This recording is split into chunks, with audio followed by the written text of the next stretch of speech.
If it was a determining factor, then it wouldn't just be a correlation. It would be an 100% absolute thing, and it's not. There are countries that are walking more and are still fatter than countries that are walking less. Turkey is a similar shade of green to France here. Turkey is the most fat country.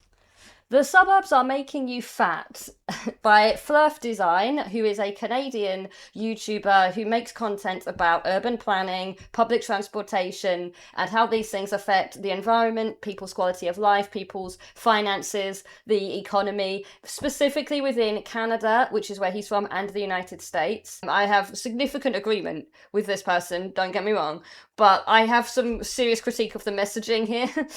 As someone who lives in a walkable place, which is still quite overweight and obese, as overweight and obese on average as Canada. Overweight might be a few percentage points higher or lower, and then the obesity is a few percentage point in the other direction. So overall it's the same, whereas the United States, interestingly, has a much higher rate, especially of extreme obesity. Canada and the United States are the ones that share this walkability problem. So the vast majority of Brits live in a more walkable place than the vast majority of Americans and Canadians. That gives me a unique, obviously not unique, there are plenty of us, but I want to give my perspective as an outsider who knows what it's like to live in a walkable place and why we're still fat here too. Did you know that the place you live can determine how fat you are? A city that is walkable and bikeable makes it very easy to stay in shape. Because if you walk or ride a bike every day during your commute and personal trips, then you automatically get exercise just by living your life.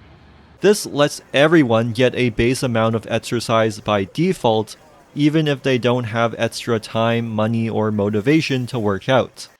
Where you live determines how fat you are. It makes it easier. I would be more specific and say it makes it require no extra effort. It's not that it doesn't require any effort, you still have to walk to these places, but you would be walking to those places in aid of other things like going to work, going to school, going to the dentist, going to the laundrette, going to any business you want to go to. All these things that where I live, I could get to basically anything I want, tattoo parlour. And I don't live in a city, I live in a normal town, a very low income, deprived by UK standards, deprived area, and it's everything that I could possibly want. Dog groomers, play schools, lots of play areas, lots of healthy food available for sale, organic even, in the cheapest supermarket in the UK. We've got one near me and it's selling like really good high quality sourdough with not ultra processed bread, actually real bread sold in a supermarket, in the cheapest supermarket. We've got markets selling all kinds of different fruit and vegetables and spices and herbs from all around the world. The gym is close, it's like a 15-minute walk for me, and most people can easily get there if they live in my town. This is my town. If I zoomed in, you'd see there's even more services and businesses and churches and things, showing you like the larger things like the big, the dental practice and the Aldi, but there are lots of even more things than this. Americans would call it mixed zoning. So not everything's a house. And the high street is here. The high street is where everything is a shop, but most of this is not the high street. So all of these other places, this is just people live here, and see how many things we have around us. The reason it's also so easy for us to walk what might look like a longer distance than it even is first of all, you have to understand how small these houses are. If you're imagining these are the sizes of your houses, imagine them like a quarter or probably less than a quarter of the sizes.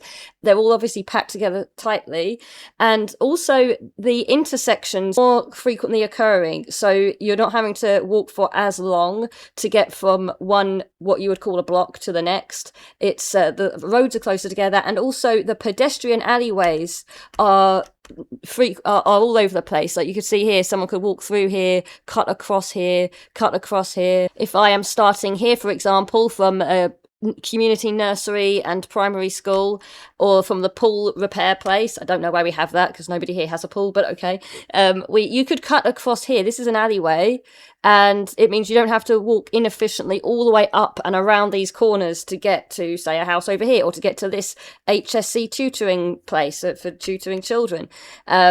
And there are just loads of alleyways. You can't see them easily on Google Maps. Most of them you can't even tell that are there. But this is one, and there's another one here cutting through. At the same straight line distance, we get there faster because we don't have to walk up and around all these blocks, like in this place, Macedonia, Ohio, which is what I was recommended when I looked up typical suburbs with typical walkability in the United States. And look at the difference in the sizes of houses, how far apart they are, the sizes of cars, the sizes of roads. It means that you're having to travel much farther, and the intersections, the road intersections are farther spaced apart, and there are no alleyways sort of cutting between these blocks so that you could walk from here straight down to here. You'd have to walk all the way around here, and all of the amenities are in this sort of area. This, I guess, this is what you call zoning. And if you don't live there, if you live up here, it's so much farther to walk than necessary. Even at the same technical straight line distance, you're having to walk in this inefficient way around all of these places. And it's much less dense. The houses themselves are so much larger. If I give you an example. And so much larger and so much farther spaced apart. You actually have, this is one that has sidewalks or pavements, and I know that about half, I did look it up, about half of suburbs in the United States right now, I don't know about Canada, it might be similar, do not even have sidewalks, or they have them that go some of the way and then just stop and meet a lawn. Compare that to a typical random house in where I live, just plonk us anywhere here. See how small and packed together things are. The cars are smaller, the roads are smaller. The cars are getting bigger. They used to be even nicer and smaller than they are now. And yet we're still like more fat than the rest of the country. Like we're in the one of the fatter parts of the country. It does correlate with lower incomes, not because people can't afford to eat less.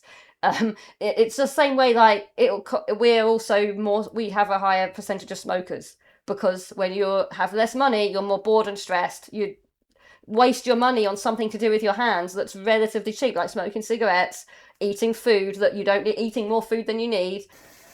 On the other hand, modern suburbs that are built exclusively for cars makes it much harder to stay physically active.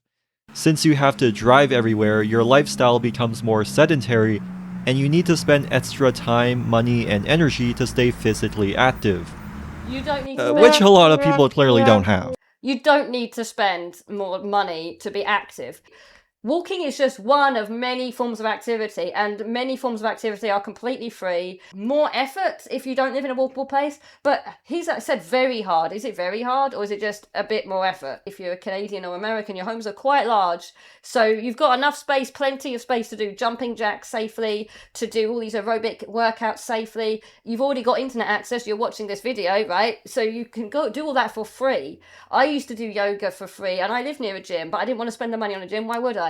And I was walking plenty, but I wanted to do balance. I want to be good at balance so that when I'm old, I don't fall and break my hip. There are other things that walking doesn't help with your balance and flexibility or with strength. So you've got, like, you can do lifting of objects around your own home. Find some heavy objects in your own home and lift them that you've already got. I used to do it with apple cider vinegar jars and big jars of honey and just whatever I could find when I was still in my sort of very frugal, like, I'm not going to spend money on things that should be free. Like, you should be able to exercise for free. That was like I still kind of feel that way in the sense that you can, but if you want to go to the gym, that's great. Do whatever you can and want to do to be active. The World Health Organization recommends that adults get at least 30 minutes of moderate intensity exercise per day, which could be met by simply taking a walk. 10,000 steps per day is a common goal for many people, but this number actually came from a 1960s Japanese marketing campaign for a step counter.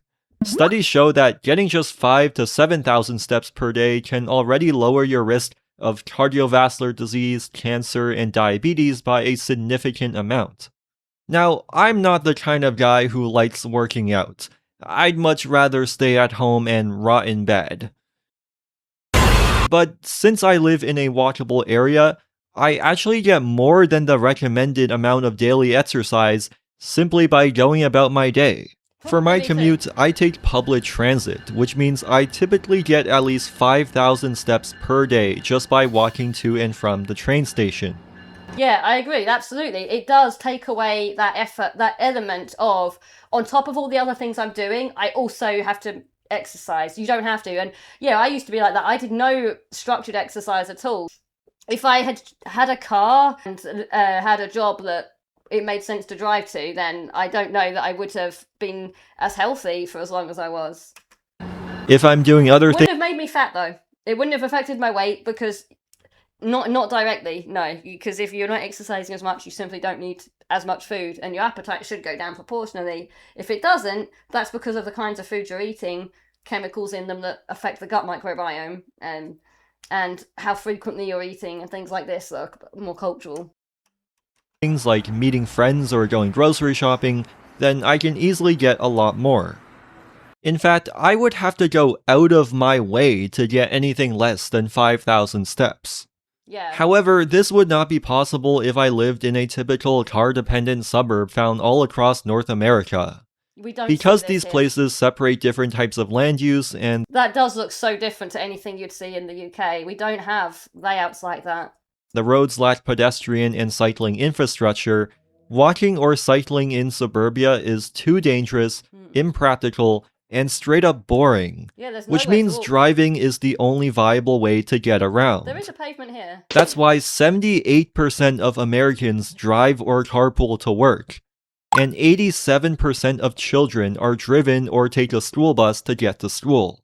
Someone I think that's quite common in this country as well. I would say most people drive to work and school, but the difference is basically everything else. Everything that's not work and school, it's if you are driving there, it's because you are trying to save time or you're lazy. And maybe there's a difference also in what's seen as a short walk versus a long walk. I know that people who've been to the United States and come back have said that people were surprised at how far they were willing to walk. A long walk is different to what we consider a long walk to be, even though everything is really close. I can easily walk to like anything I could likely want within 5 minutes and many, many more things within 15, 20 minutes. If I want to go to a certain job that's a bit farther away, I'm happy to walk 40, 50 minutes. My scenic walk past the War Memorial.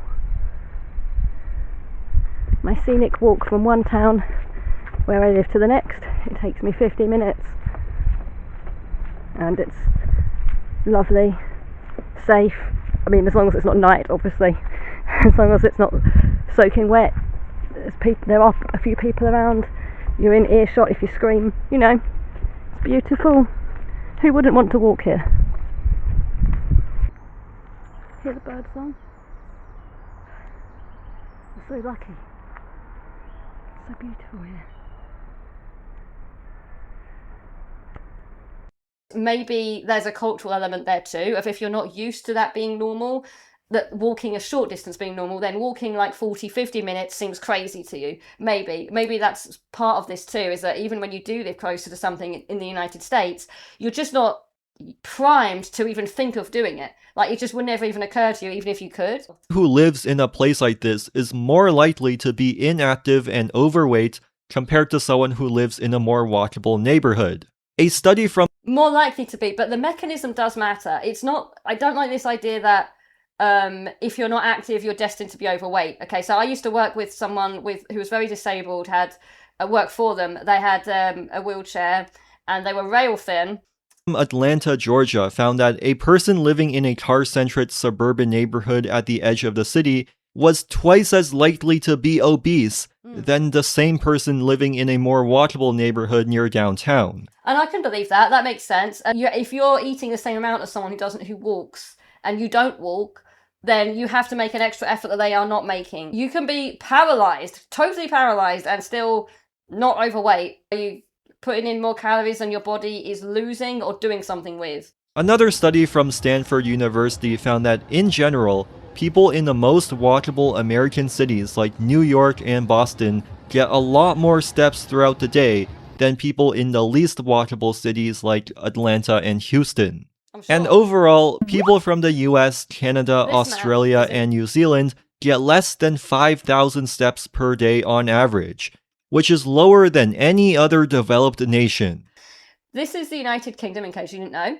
And it's a darker green than France. Right here, France, it's a darker green. That means there's more daily steps. France is the least obese country in Europe. If it was a determining factor, then it wouldn't just be a correlation. It would be an 100% absolute thing, and it's not. There are countries that are walking more and are still fatter than countries that are walking less. Turkey is a similar shade of green to France here. Turkey is the most fat country, but they're walking the same as France, and they're the most fat.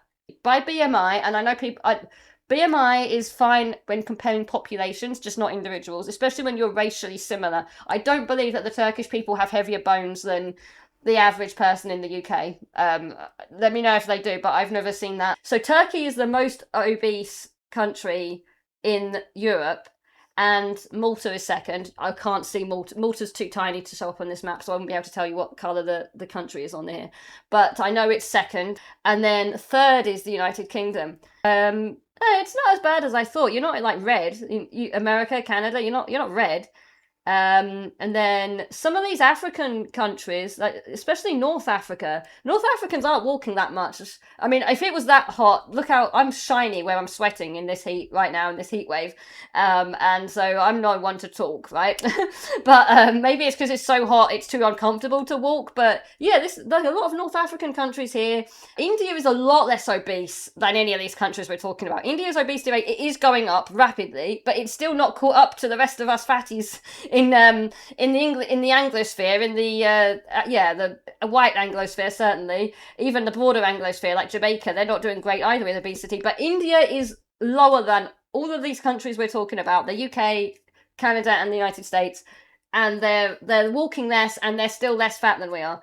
You know, so I'm just saying it doesn't determine this issue. And if you're wondering why I care, why am I nitpicking? I'm not nitpicking. It's because we need to focus on getting people to look for solutions, not excuses. So you can look at this as, oh, the walkability thing is a factor. That's something we can address and make things easier for people. Make it easier for individuals to to have a healthier lifestyle. That's great. I have nothing against doing things in a collectivistic kind of way, a big picture way. But we also need the individual person to be empowered by knowledge, by awareness, not bullied or nagged, really, not like not obligated, just informed, so that they can make an informed decision on what they would like to do with their lifestyle.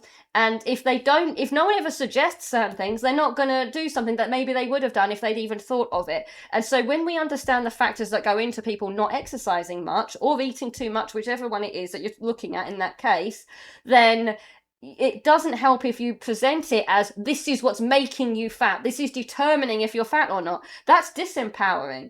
Whereas if you say, hey, here's what we know about what's going on, and that can then help you to figure out solutions. If someone's never even thought about it, then you can actually make a difference to their lives that they are appreciative of just by talking, just by giving this information out. And I know that's what this video is doing, but I would say, do it in a way that people, especially with EDs, with overeating ED conditions that we're not allowed to say on this platform, those people are looking for sometimes reasons to stay in their coping mechanism. So that's why it's super important to be really careful when we touch on this subject of weight and obesity, because you have to bear in mind a lot of the people watching are going to have these conditions, often don't know they have them, and in those cases, you saying things like that, they're going to take that, run with it. They might not even watch the rest of the video. They'll just hear, especially a non-fat person telling them, I'm only not fat because I have this privilege that's enabling me to not be fat. And if you don't have this, then they might have only seen the first minute of this video, not seen him go into more nuance where he has clarified a little bit and said, I'm not saying it's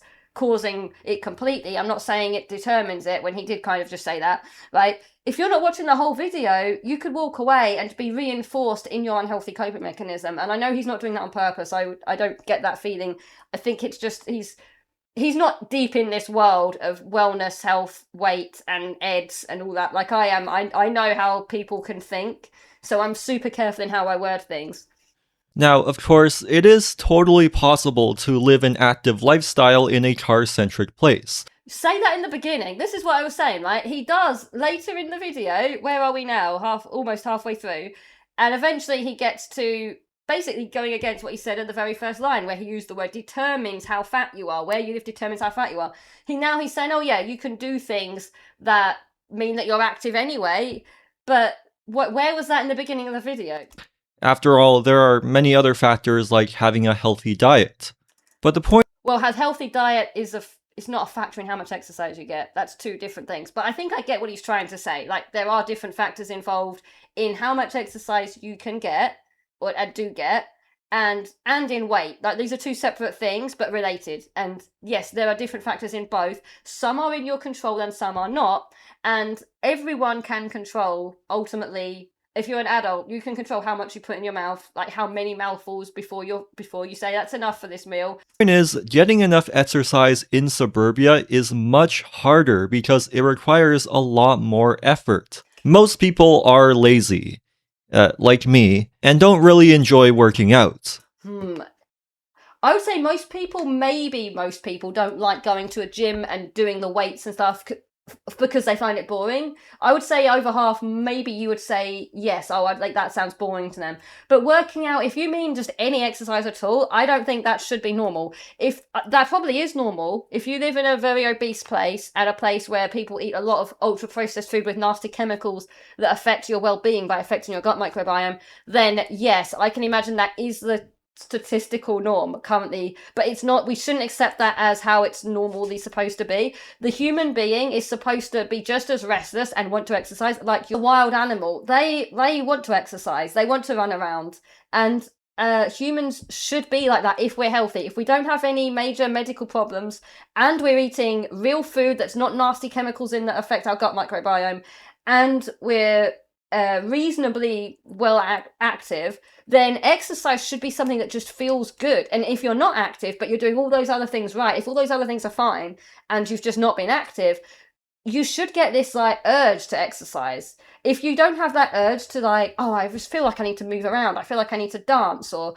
do something active, I just feel like it, and it makes me feel good when I do it. If you don't have that, it probably indicates your nutritional balance isn't great. People have talked about how much more amazing they feel, how much more energetic they feel, even if they're a healthy weight, when they get rid of all the ultra processed chemicals and eat like only traditional ingredient food with like ingredients that people had before the 1900s. For example, a lot of people buy gym memberships as a New Year's resolution, but after a few months, they go back to their old habits and stop showing up. Gyms actually make a lot of money from people who don't go to the gym. That's why they try really hard to lock you in a yearly membership that you're unable to cancel. And even if you get a monthly membership, they make the cancellation process super painful. Isn't that crazy? In most of the world, people can get enough exercise by simply walking every day, which is completely free. Yeah. But in North American suburbia, your ability to get exercise is taken away by car-centric planning. No. Your ability to walk incidentally while doing other things, because it's cheaper and more pleasant to walk than to use your car. That's taken away. Not activity, exercise in general. It's that very specific thing, and it is a big thing. I'm not saying that's not a big deal. I think the ability to just incidentally get exercise by walking is a really good, helpful thing, and I'm in support of this channel fighting for it. I'm just saying, please don't conflate that with exercise in general. You're giving people this fatalistic attitude of, oh, I don't live somewhere walkable, so I can't exercise. And then private companies sell it back to you as a club membership. Welcome to capitalism. Now, that's assuming you even have the time or money to go to the gym in the first place. If you're super busy or struggling financially, you... Look at that kid jumping around. If you're super busy or struggling financially, this is the footage he chose. This is I think he missed how ironic this is. Might not be able to get any exercise at all. Might not be able to get any exercise at all, while he's showing the sort of person he's giving as an example of a busy person, right? Their child is in the background jumping on the sofa, getting exercise for free. In fact, some suburban areas in America are so unwalkable that people have to drive somewhere else to take a walk. That is so weird to look at. Yeah, I've never seen that. So you have to walk across your neighbour's lawn, which they might not like, and you might not want to, they might have dog poo all over it. Like, I wouldn't want to walk on the lawn, and I suppose it depends on how safe these roads are. Are there like car chases with the police happening? I would be, you must not have earphones in because you might not hear a car coming, I would guess. I don't know. I don't really know if they have like good speed limits and if like there is an issue of, because I know where I live, there are certain roads where for some reason a bunch of people like to just zoom along really fast. So you have to have your wits about you, like listen, take your earphones out, look around and be like, and listen and be like, is there a car coming really fast around this corner or not? I don't know if that would be an issue there, but I suppose you could walk in the main road instead of just doing so in their neighborhood. Some people known as mall walkers do this at shopping malls. They drive to a mall every morning and then take a walk together before all the shops open. I walk the shopping malls. I start where I park my car. I get out of the car and I close the door and I... Now, I'm sure Okay, I don't know what was wrong with that lady, but nothing wrong with her. She's fine. But just interesting look on her face. That's all. That's really dystopian. Like that's so sad that the idea that you'd have to drive to a shopping mall for your walk in the morning. Like there are some pros and cons of each country. This is a major con. This is such a big con for me. If I was choosing which country to move to, which I'm not, but if I was picking between countries to move to, that's all you would need to show me to say no. I would turn a country down, or a particular part of that country or town or whatever, based on that alone. I don't need to hear about anything else. If the fuel costs go up crazily high, what are you guys all going to do if none of your neighbours have fuel because of some fuel crisis that's already unfolding right now? If that gets worse, I mean, yeah, it's just the idea of being stranded. It's horrifying to me. But at least these people, see, they're making an effort though. They did choose to get in their car and they found a way. If you have that attitude, I'm going to find a way around this problem, that's great. I am overall in favour of his message. Just the way he's presenting it, I just think it's got issues. That's all. Sure, this is really beneficial for the people who do this, but anyone who lives in a walkable city can already get these benefits by simply walking outside throughout their day. They don't need to spend extra time driving to a mall just to walk around. I've never felt more lucky than when I learned about what it's like for you guys. But then there's children and seniors who can't drive at all. Or at least they shouldn't be driving. So in car-dependent places, these age groups can't even drive somewhere for exercise, which explains why children in the US actually gain more weight during their summer break. Does that explain it necessarily? From what I've seen in those studies, the problem is they don't either try or do a very good job of accounting for changes in how much children eat in the summer holidays. And I do think there could be a correlation there and some kind of driving correlation in the sense that maybe when you don't have access to walkable places, you're more bored and you sit around and eat more. So maybe the kids who get more exercise because specifically in the form of they can go anywhere they want and they don't have to wait for their mum and dad to drive them somewhere, or their mum and dad are more willing to drive them places. It could be that those children then eat less because they're not like eating for something to do. That's a huge thing. Maybe they're not at home, for example, watching TV, easy to eat while you're doing that. Even playing a video game or drawing or painting, these are not bad things to do. But if you're doing that for your whole summer holiday, you've got nothing else to do but those things that are in your home, maybe you're more likely to eat. And then that's why you gain the weight. It's not necessarily directly caused by that because, as I said, not getting exercise does not force you fat. You can just not eat that much and you still won't get fat, right? But and it is still a problem that they're not getting the exercise, that they feel like they're stranded out there and they can't walk to parks and hobbies and things. They can't even walk to anywhere interesting. They can't just walk and have I'm not saying these places look ugly, but they are like the same. It's just if you walk down one of these blocks and then to the next block, it's just the same kinds of house the whole time, and it is more visually boring. And so I can see for children especially that's tough, but I just question this way of thinking of it as well. That's definitely the lack of walking is what's causing it. I would think it's indirect. It's mostly about when you're bored you eat more, This brings us to the key point here. In car-dependent suburbia, only the people who are the right age and ability with enough time and money can afford to get exercise. No. Certain types of exercise, sure. Certain types of exercise. Anybody can afford to jump on the spot, jog on the spot, do some yoga just dance to some music. I mean, if you've got internet access and you're watching this video and you live in the suburbs, you're not desperately poor, probably if you live in a suburb, my understanding of in the United States. Even if you live in a city and you're the poorest, if you're watching this video, that means you could also be listening to music and dancing to that. The Stanford study refers to this as activity inequality, where only some people can afford to stay active while others can't. Only some people can afford the most, maybe certain popular forms of exercise, like the kinds of exercise that a lot of people want to do. Some can't afford it. That does suck, but I just be careful in assuming that, well, they have no choice but to do no exercise at all. Often people have a choice. There is a kind of exercise they can do and they just don't want to. And I'm not like shaming them. It's just that is the reality. And if people know that, they can then realize that, hey, I can decide to try a kind of exercise that I always thought I would hate. Let me just try it. Let me try and do this kind of exercise, even though I've always told myself, no, I only want to go to a gym and I can't afford it, so I can't do it. Or I only want to go for a run and there's nowhere safe for me to run. I'd have to get in my car and drive miles away to find a safe place to run outside. And I don't want to do that because I don't want to spend the money on fuel right now. And, you know, if you tell people like, hey, do a kind of exercise that you can do in your own home, look up all the types of exercise online. You'll get a great long suggestion list of things you can do in your own home or in your own back garden. Walkability is a major factor.